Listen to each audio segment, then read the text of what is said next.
भगवान कृष्ण ने बताया कि यदि कोई व्यक्ति का मन बहुत ज़्यादा अशांत हो और स्थिर न हो रहा हो तो भगवान कृष्ण ने दो ऐसे उपाय बताए हैं जिनको सुनने मात्र से आपके जीवन में कल्याण होना प्रारंभ हो जाएगा। क्योंकि भगवान कृष्ण ने भगवत गीता में यह उद्देश्य दिया है कि यदि मनुष्य का मन अशांत हो और वह बहुत ज़्यादा परेशान हो तो उस व्यक्ति को यह दो उपाय ज़रूर से ज़रूर करने चाहिए, जिससे उसका जो मन है वह चारों दिशाओं में न फैल के एक ही दिशा में फैले और उसके जीवन से जितनी परेशानियां हैं वह दूर हो जाएं।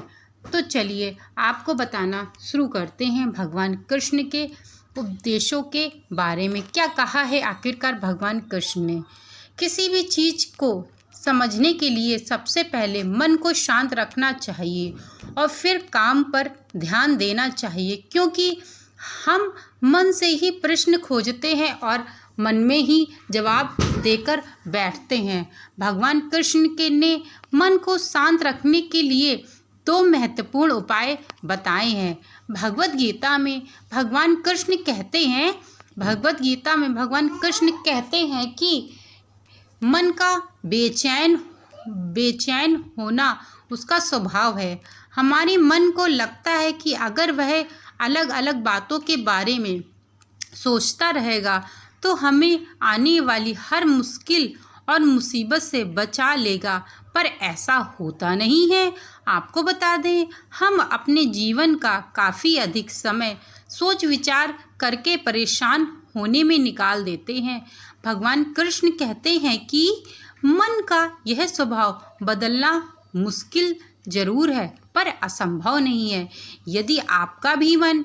यदि किसी भी व्यक्ति का मन बहुत ज़्यादा विचलित होता है और इधर उधर भटकता रहता है तो उस व्यक्ति को अपने मन को काबू रखने का प्रयास करना चाहिए। काबू रखा जा सकता है मन, ये असंभव नहीं है। हाँ, मुश्किल जरूर है परंतु यह असंभव नहीं है। अच्छा, अब आप एक बात बताइए, क्या आप कौवे को कह सकते हैं कि वो काँव काँव की आवाज़ ना करे? या फिर क्या आप किसी मेढक को कह सकते हैं कि वह पानी देखते ही ऊंची छलांग ना मारे? हमारे मन का भी कुछ ऐसा ही है। जीवन में कुछ भी होता है, अच्छा या बुरा, हमारा मन उसी पर काँव काँव काँव करने लगता है। काँव काँव से मेरा मतलब है चिंता करना, व्याकुल होना। कोई बुरी बात होती भी नहीं है और मन परेशान की ऊंची ऊंची लपेटे लेने लगता है। कभी कभी तो मुझे ऐसा लगता है कि हमसे कई लोग सिर्फ परेशान होने के लिए जीते हैं। सारी परेशानियां, पीड़ा, दुविधा अक्सर हमारी मन की बनाई कहानियां होती हैं। भगवान श्री कृष्ण हमें हमारे मन को शांत और स्थिर करने के लिए दो उपाय महत्वपूर्ण बताए हैं। पहला उपाय है ध्यान लगाना या मेडिटेशन करना। दूसरा वैराग्य भाव सीखना। अब अध्ययन या मेडिटेशन शब्द सुनते ही आपसे कई लोग कहेंगे कि आप आंख बंद करके सांसें अंदर बाहर नहीं ले सकते। यह हम सब गलती कर बैठते हैं। मेडिटेशन, यह ध्यान का मतलब सिर्फ आंख बंद करके बैठना नहीं होता है। मेडिटेशन का मतलब होता है अपना पूरा ध्यान किसी पर लगाना, किसी एक चीज़ पर लगाना और उसे हटने नहीं देना। अगर आप रोटी बना रहे हैं तो सिर्फ उस बात पर ध्यान दीजिए। अगर आप पिक्चर देख रहे हैं तो अपना पूरा ध्यान पिक्चर पर लगाइए। यह मत सोचिए कि पिक्चर देखकर आप अपना कितना वक्त बर्बाद कर रहे हैं। जब आप जीवन के हर छोटे बड़े काम को पूरे ध्यान से करते हैं तो आपका जीवन एक मेडिटेशन बन जाता है। ऐसे जीवन में शांति, स्थिरता, साहस और सफलता होना अनिवार्य है। वैराग्य का भाव। दूसरा उपाय है वैराग्य का अर्थ यह नहीं है कि आप सब कुछ छोड़कर जंगल में जाकर के बैठ जाएं। वैराग्य का सच का अर्थ है कि आप जो काम कर रहे हैं उसका क्या नतीजा है, क्या रिजल्ट निकलेगा, उसकी चिंता ना करें।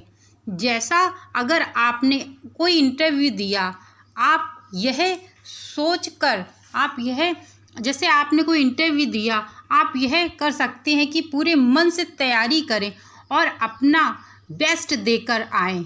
वह नौकरी मिले ना मिले ये आपके हाथ में नहीं है। इस नतीजे के पीछे अलग अलग चीज़ें हैं जो आपके बिल्कुल कंट्रोल में नहीं होती हैं। तो जिस चीज़ के बारे में आप कुछ कर ही नहीं सकते हैं उसके बारे में चिंता भी ना करें। यही वैराग्य का सच और मतलब होता है। और यही है भगवान कृष्ण का दूसरा उपाय, मन को चिंता की लपेटों से बचने का है। याद रखिए, आप पूरे के पूरे इंसान हैं, समझदारी, संयम, कुशलता से भरे इंसान हैं।